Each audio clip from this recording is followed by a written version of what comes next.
Hello everybody. Just wanted to share with you guys a possible fix for what seems to be a occurring problem in the Nakamichi Musicbank CD changers. And the problem is once they reach a certain age or stage, they'll start skipping. And this particular one skips very badly. Um, Now, while skipping can, if it's marginal or only on certain tracks, can be possibly a laser, this one is very bad. Lead me to believe it's not the laser. So um, this is basically the chip that does the tracking, focus, and such as that. So I think it's that chip, but now it could be something else because supposedly Nakamichi released a service update for these units to make them better at tracking. So it could be some value, some resistor, or something like that needs to be changed on the board. But now, if you happen to know what that is, please leave it in the comments. But for right now, I'm just going to change this chip, and I'll let you guys know, if it fixed it. Okay, here's an update on the tracking fix that I just showed in the first part of the video. I replaced the IC, and it worked perfectly. It played a whole disc perfectly that had been problematic before.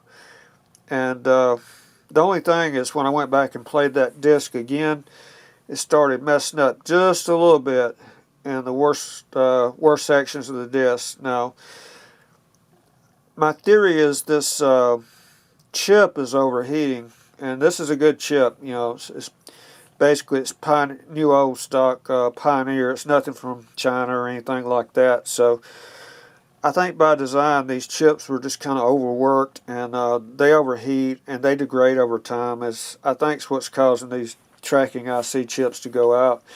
There's quite a few of these on forums with this same problem.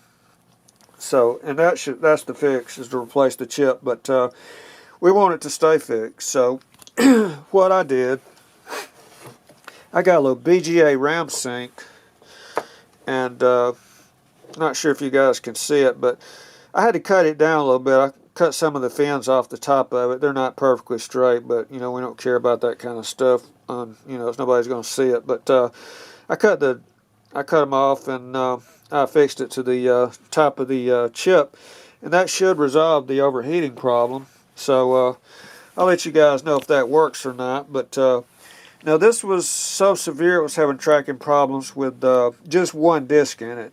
Now naturally you're going to have more vibrations when you have discs a couple of millimeters apart. You're naturally going to have more vibrations on the disc. So, and that may be what's overworking these chips over time, is when you have a full changer. And so you're going to have a little more likelihood of it skipping when you got discs that close together. But so there still may be something every now and then where it still skips. I mean, if you look on forums, when these were brand new, some people were complaining of skipping, but it was likely the people that had problematic disc and they just didn't have problems with their other player that could track this. This doesn't have, by design, the best tracking mechanism in the world, but it does sound very good as a transport, so it's kind of a double-edged sword. So, great sounding as a transport. So,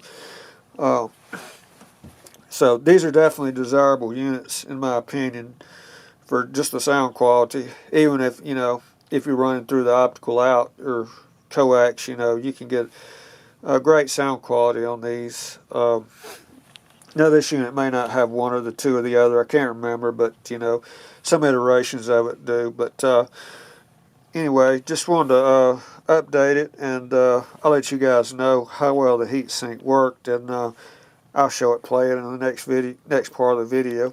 Okay, so I finished running it through its paces, and it's been playing for hours. It's been playing flawless the whole time, not one single skip on this problematic disc. So the focus tracking chip as well as the heatsink on top resolved the problem. Let me show you guys how bad this disc is.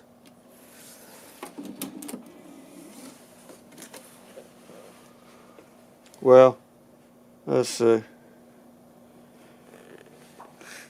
It's kind of hard to see on this camera because I can't adjust the focus with one hand. But anyway, just take it from me. It's got some pretty bad scratches on it. So that fixed it, and So it's been on many forums, and so that's the fix, the focus tracking chip as well as the heatsink.